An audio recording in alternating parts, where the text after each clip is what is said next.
నమస్తే, నేను మీ హారిక. మొన్న సీఎం జగన్ ఒక కమెంట్ పాస్ చేశారు. కొత్త పొత్తులు పెట్టుకోబోతున్నారు, ఈ పొత్తుల వల్ల ఎవరికి ఏం సమకూరదు, ఎవరు ఏం గెలిచేది లేదు అన్నట్టుగా మాట్లాడారు. అలాగే ఫ్యామిలీస్ని విడదీసే ప్రయత్నాలు అయితే జరుగుతున్నాయి అని చెప్పేసి అన్నారు. దీంతో ఏం జరగబోతుంది ఏపీ ఎలక్షన్స్లో కానీ, ఏపీ రాష్ట్రంలో కానీ అసలు ఏం జరగబోతుంది అనేది ఇప్పుడు మనతో పాటు సీనియర్ జర్నలిస్ట్ దాము బాలాజీ గారు ఉన్నారు. ఆయన అడిగి తెలుసుకుందాం. నమస్తే సార్. నమస్తే సార్, చెప్పండి, ఈ కమెంట్ కరెక్టే అంటారా? ఈ కమెంట్ ద్వారా ఎవరికి ఏం చెప్పబోతున్నారు?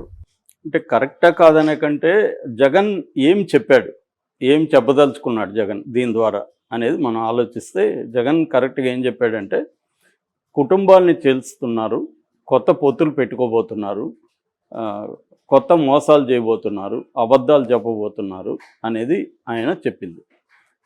అంటే దీంట్లో ఇప్పుడు కొత్త పొత్తులు ఎవరు పెట్టుకోబోతున్నారు?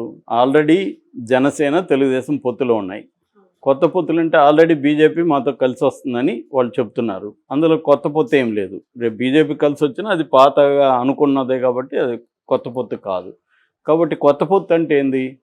బీజేపీ బదులుగా కాంగ్రెస్తో పొత్తు పెట్టుకుంటే కొత్త పొత్తు.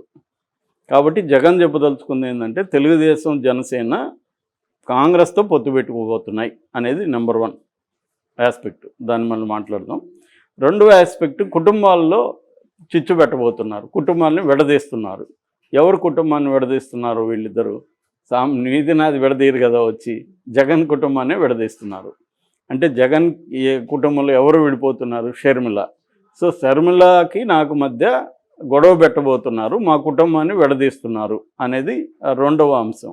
అబద్ధాలు చెప్పబోతున్నారు, మోసాలు చేయబోతున్నారు. అబద్ధాలు ఏం చెప్తారు?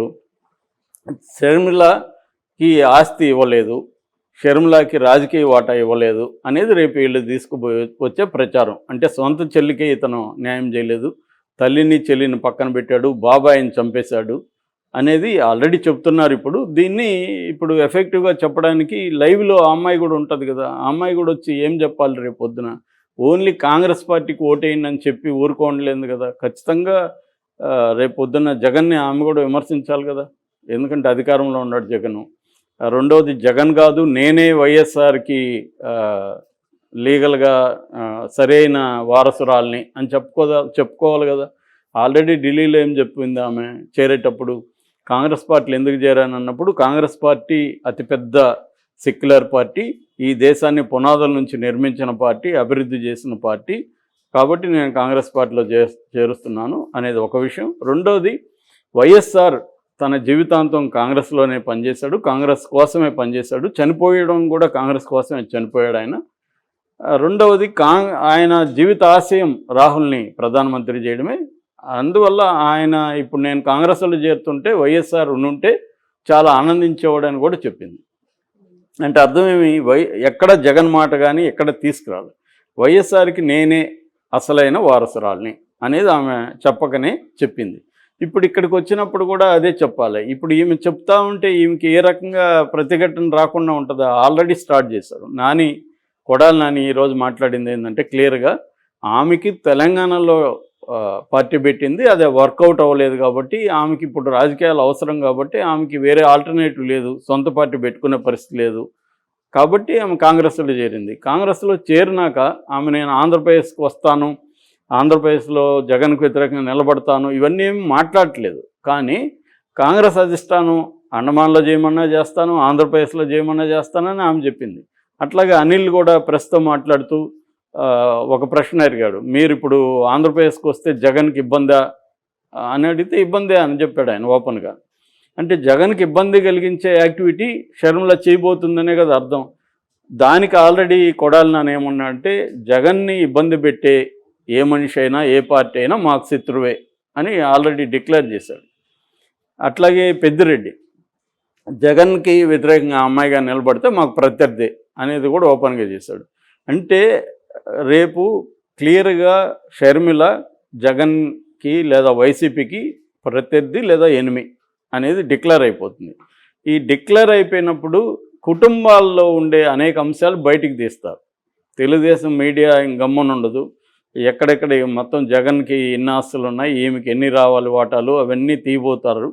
తీస్తారు. రెండోది భారతి రోల్ తీస్తారు. భారతినే ఈమెను ఆపిందనేది తీయబోతున్నారు. ఎందుకంటే వైసీపీలో జగన్ ఒకవేళ జైలుకి వెళ్తే సీఎంగా ఎవరు ఉంటారు అనుకున్నప్పుడు భారతి పేరే వినపడింది. భారతికి బిగినింగ్లో ఐఏఎస్ వాళ్ళ ద్వారా ట్రైనింగ్ కూడా ఇచ్చారనేది అప్పుడు మనకు చాలామంది చెప్పారు. వైసీపీకి దగ్గర ఉన్న వాళ్ళు చెప్పారనమాట, ఇట్లా భారతికి ట్రైనింగ్ ఇస్తున్నారు, ఎందుకంటే ఏ క్షణంలో అయినా జగన్ జైలుకి పోయే అవకాశం ఉంది అనేది అధికారంలోకి వచ్చిన కొత్తలోనే ఇవన్నీ వినిపించాయి. ఎందుకంటే నేచురల్గా కూడా అది కరెక్టే. ఎందుకంటే జగన్కి భారత్ మీద కంట్రోల్ ఉంటుంది కానీ షర్మిల మీద ఉండదు. ఎందుకంటే రేపు జైల్లో ఉండి కూడా తనే గవర్నమెంట్ని భారతి ద్వారా నడపగలడు.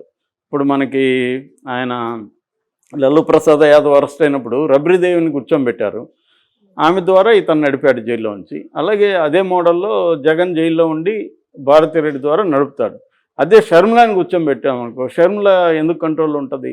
ఆమెకి ఉండే ఇంట్రెస్ట్లు వేరే ఉంటాయి. ఆమెకు ఫ్యామిలీ ఉంది, హస్బెండ్ ఉన్నాడు. ఆమె అన్నిసార్లు వినకపోవచ్చు. విన్నప్పుడు నువ్వేం చేయలేవు. అదే భార్య అనుకో, భార్య అంటే పిల్లలు, భార్య వ్యవహారం ఉంటుంది కాబట్టి కొంత కంట్రోల్లో ఉంటుంది. సో నేచురల్గా అది కాబట్టి రేపు పొద్దున భారతి రోల్ వస్తుంది. ఇటువంటి అబద్ధాలన్నీ చెప్పబోతున్నారనేది జగన్ ఉద్దేశం. సార్ ఇప్పుడు మార్పులు ఏమైనా జరుగుతాయా అంటారా? అంటే ఏమైనా ఎఫెక్ట్ ఉంటుందంటారా?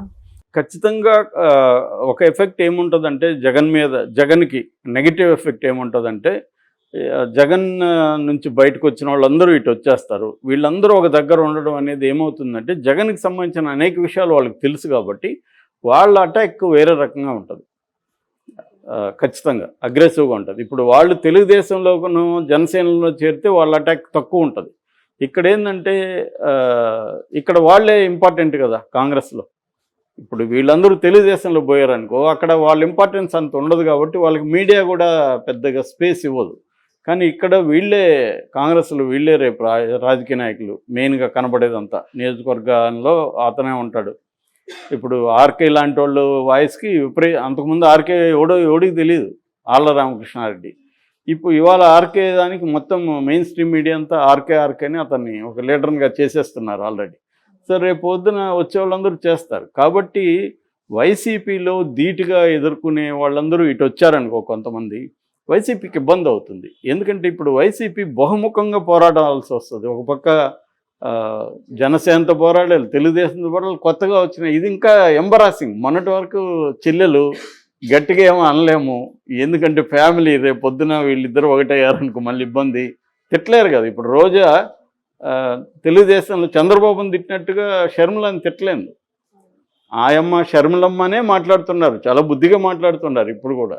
సో ఈ ప్రాబ్లమ్స్ వాళ్ళకు ఉంటుంది. ఆ ఎంబరాస్మెంట్ని ఉపయోగించుకొని వీళ్ళు గట్టిగా రెచ్చిపోయే అవకాశం ఉంటుంది జగన్కి. ఆ మేరకు నష్టం ఉంటుంది. రెండోది వైఎస్ఆర్ లెగసీ చీలుతుంది. వైఎస్ఆర్ లెగసీకి ఇప్పుడు ఏకైక వారసుడు జగనే. ఇప్పుడు ఈ మధ్య కొంత దాన్ని క్యాప్చర్ చేస్తుంది. యాక్చువల్గా ఏంటంటే మనం ఆంధ్రప్రదేశ్లో కానీ తెలంగాణలో కానీ మన దేశంలో కానీ లెగసీలు తీసుకున్నప్పుడు ఈక్వల్ డివైడ్ ఎక్కడ కాల. ఇప్పుడు సోనియా గాంధీ, మేనకా గాంధీ ఉంది. ఇందిరాగాంధీ లెగసీకి ఎవరు వచ్చింది? సోనియా గాంధీకి వచ్చింది కానీ మేనకా గాంధీకి వెళ్ళలేదు. అట్లాగే మన తేజస్వి యాదవ్ వాళ్ళు, లల్లు ఫ్యామిలీ వాళ్ళది ఒకరికే వచ్చింది. తర్వాత మన ములాయం సింగ్ యాదవ్ ఒకరికే వచ్చింది. తర్వాత మహారాష్ట్రలో బాల్ ఠాకరే, ఉద్ధవ్ ఠాకరే, రాజ్ ఠాకరే. ఉద్ధవ్ ఠాకరేకి వచ్చింది కానీ రాజ్ ఠాకరేకి రాలేదు. ఇక్కడ తీసుకుంటే ఎన్టీఆర్ ఫ్యామిలీ, ఎన్టీఆర్ లెగసీ చంద్రబాబుకి వెళ్ళింది కానీ హరికృష్ణ పార్టీ పెట్టినా రాలేదు, లక్ష్మీపార్వతి పార్టీ పెట్టినా రాలేదు. ఇట్లా మన దీంట్లో తమిళనాడులో కరుణానిధి లెగసీ స్టాలిన్కి వచ్చింది కానీ అలగిరికి వెళ్ళలేదు. సో ఇలా తీసుకున్నప్పుడు ఒకరి లెగసీ ఒకరికే వస్తూ ఉంది ఇప్పటి వరకు. ఇక్కడ ఏమన్నా భిన్నంగా ఉంటుందో చూడాలి. ఇప్పటి వరకు ఉన్నదైతే జగన్కు ఉండే లెగసీని మొత్తం అయితే లాగడం కష్టం. ఎందుకంటే టైం కూడా లేదు ఆమెకి. ఇంకొక 1.5 మంత్లో నోటిఫికేషన్ వచ్చేస్తుంది. కాబట్టి ఈ క్రమంలో జగన్ కూడా డైరెక్ట్గానే ఇండైరెక్ట్గా మాట్లాడుతున్నట్టే డైరెక్ట్గా అతను కూడా రంగంలోకి దిగాడు. ఇదంతా కూడా ఇప్పుడు వీళ్ళ మీద వేసేస్తున్నాడు జగన్. ఏది చంద్రబాబు, పవన్ కళ్యాణే ఏమిని ఇచ్చేస్తున్నారు అనేది నెరేటివ్ రాబోతుంది. ఆల్రెడీ చంద్రబాబు కౌంటర్ కూడా ఇచ్చాడు. నీ ఫ్యామిలీలో నువ్వు గొడవలు పెట్టుకొని మమ్మల్ని అంటావేందా అని చంద్రబాబు కూడా ఇచ్చాడు. ఇది ఇంకా మోర్ ఇంట్రెస్టింగ్ ఉండబోతుంది ఆంధ్రప్రదేశ్. ఎలాగో తెలిసిపోతుంది ముందు ముందు. ఇప్పుడు ఆ. ఎలాగో ఎలక్షన్ Yeah, yeah. వచ్చిందంటే ఇక ఆటోమేటిక్ గా ఆల్రెడీ తెలిసిపోతుంది ఇంకో నెక్స్ట్ ఒక 1 week 10 days లోనే స్టార్ట్ అయిపోతాయి.